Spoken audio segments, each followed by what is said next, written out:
ለምን እንደሆነ ባላውቅም ከቅርብ ጊዜ ወዲህ በውስጤ በአንድ ጊዜ ደስታም ሀዘንም እኩል ማስተናገድ ጀምሬያለሁ። ለምን ተደሰትኩ ብዬ ደስታዬን ሳልጨርስ ድብርትና ጭንቀት ከየት መጣ ሳይባሉ ስሜትን ይቀላቀሉታል።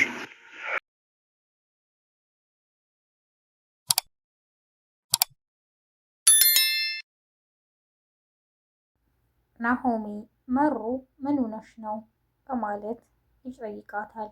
ምንም አልሆንኩ ትለዋለች። እንዴ ትናንት እዛ ጭስ ውስጥ አትግቢ እያልኩሽ አልሰማሽኝም? ስለዚህ አሞሻል ማለት ነው። መቼ ለራስሽ ማሰብ ለራስሽ መኖር እንደምታስቢ አላውቅም በማለት ይነግራታል። ናሆሚ በቃ ትጨናነቅ ወይ ካልሆነ እዚህም ሆነን ስላልጠቀምናቸው ወደ ቤታችን እንሂድ ትለዋለች። አሰላሙ አሌይኩም ወራህመቱላሂ ወበረካቱ።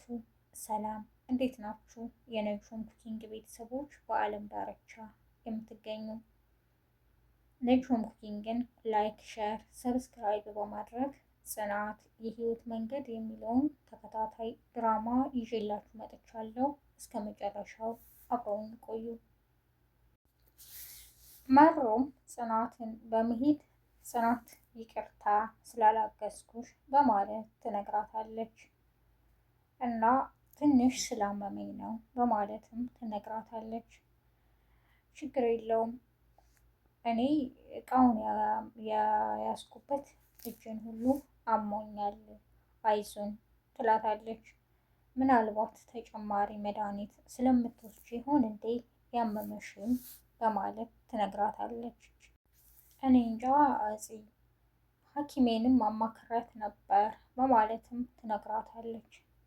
እሺ በቃ ወይ ነገ እንሄዳለን ትላታለች። አዎ በእናትሽ ናሆሜ ትናንትና ሳይተኛ ቁጭ ብሎ ነው ያደረው ትላታለች። አይ በቃ መታየት እኮ አይከፋም ትላለች ጽናትም። ደግሞ ለሱም ሸክም ሆንኩበት ትላለች መሩ። እንዴ ምን ማለትሽ ነው መሩ? ደግሞ እንደዚህ ስትይ ናሆሜ እንዳይሰማሽ ትላታለች ጽናት። እኔ እንጃ በቃ ከስራ ደክሞ ትሎ መጥቶ ሲጨናነቅ በጣም ይከብደኛል ትላታለች ጽናትም። በፍቅር እኮ የሚደረግ ነገር ለምን ተራራ መግፋት አይሆንም ትላታለች። ምንም አይከብድም ትላታለች። እኔ እንጃ አላውቅም። በዛ ላይ ደግሞ የናሆሜ እናት ስለ ሰርጉ ታጨናንቀናለች በማለት ትነግራታለች። ግራ ገብቶኛልም ትላታለች መሩ። እኔ ግን ነገሮችን መደባበቅ ጥሩ አይደለም። ነገሮችን መደባበቅ ምን ያክል ህይወቴን እንዳመሰቃቀለው ታውቂያለሽ በማለት ጽናት ትነግራታለች። እውነቱን መናገር ደግሞ የተሻለ አማራጭ ነው ትላታለች። መሩም እኔ እኮ እምቢ አላልኩም፣ ናሆሜ ግን ምን እንዳስፈራው አላውቅም፣ እሱ ነው የፈራው በማለትም ትነግራታለች። መሩም ነገሩ ለምን አይጨነቅም፣ ሚስቴ በሽተኛ ናት ብሎ መናገር ራሱ በጣም ይከብዳል፣ ያስጨንቃል ትላለች። እረ መሩ እንደሱ አይባልም ተይ ትላታለች ጽናት። እኔ እንጃ እኔ ግን በጣም ደክሞኛል በማለትም ትነግራታለች። ናሆሜም ለኪራ መሩ ሰሞኑን በጣም አሟታል በማለት ይነግረዋል። እና ታዲያ ለምን ሆስፒታል አትወስዳትም ይለዋል። እኔም እኮ ግራ የገባኝ እሱ ነው። እኔን ያመመኝ ዓለም ላይ ያሉ ዶክተሮች ቢሰባሰቡ ምንም መፍትሄ የለውም ትለኛለች።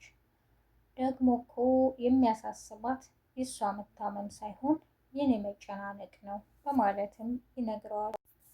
በዚህ አይነት እኮ በቃ ህመሟንም እየደበቀች ነው ማለት ነው ይላል ኪራ።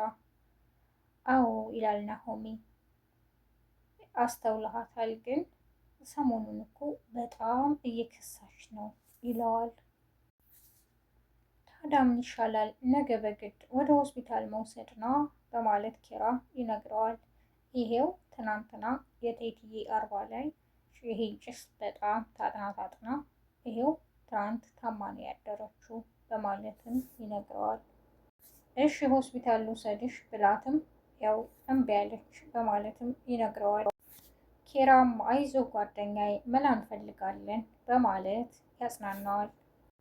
በዛ ላይ ደግሞ እናቴ ልጅ አንጣ ትለኛለች፣ እኔ እኮ ኪራ ተሰቃየሁ በማለትም ይነግረዋል ብሶቱን። በቃ ጓደኛዬ አትጨናነቅ መላ እንፈልጋለን ይለዋል። እሱማ ችግር የለውም ግን እኔ እንደዚህ ታማ ማየት አልፈልግም በማለትም ይነግረዋል። ናሆሜ እባክህን እንደሷ አትሆን፣ አንተ ጠንክረህ እሷንም ማጠንከር ነው ያለብህ ይለዋል ኪራ። እንዴ ሲያማት እኮ እንዴት አባቱ እንደምትሆን በጣም ነው የምታሳዝነው በማለት ይነግረዋል። እሱማ እዚህ በነበረች ጊዜም እኮ አይ ነበር በማለት ኪራ ይመልሳል። ግን አታስብ ከጎንህ ነኝ በማለትም ይነግረዋል። ኪራም አረ የምስጋና ፕሮግራም ለምን ሰርተፍኬት አሰጠኝም በማለት ይስቃል። ቅዱሴ በጧት ተነስቶ ቡና ወደሚጠጣበት ካፌ አምርቷል። ኪብሮንም ወደ ቅዱሴ በመሄድ ያገኘዋል። በቃ ተያይዘዋል ይህን ቡና ይለዋል። አዎ በዚህ አካባቢ ብዙ ሰው ስለማይበዛ ደስ የሚል ነው በማለትም ይመልሳል። እንዴ ምን እግር ጣለህ በማለትም ቅዱሴ ኩሩቤልን ይጠይቀዋል። ኪብሮንም አይ በዚሁ ጎራ ስል በቃ እግር ጣለኝ በማለት ይመልሳል። ለመሆኑ እኔ የሚልህ ወደ እነ ኪራ ሂዳ ነበር እንዴ በማለት ይጠይቀዋል። አዎ እዛው ነበርኩ አሁን ነው የመጣሁት፣ አንተማ አደርሳችኋለሁ ብለህ አንተም ጠፋህ ይለዋል።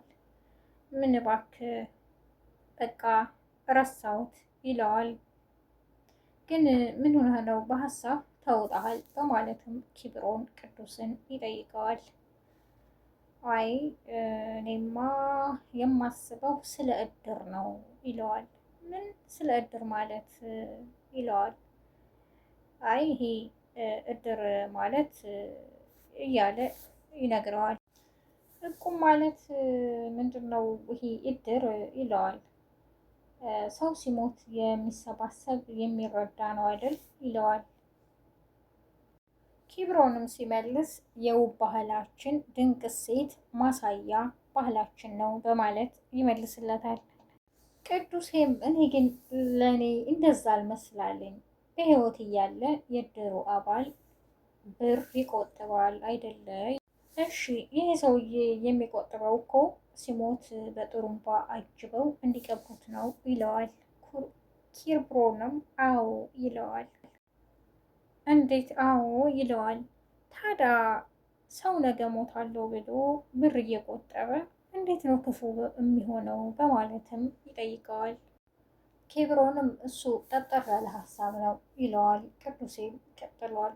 እንዴ እኔ የምለው በህይወት እያለ በችግር አሮንቃ ውስጥ ነው የሚሆነው፣ ሲሞት ግን 20,000 እና 30,000 አውጥተው ንፍሮም ምስርም አድርገው ይደግሳሉ ይለዋል።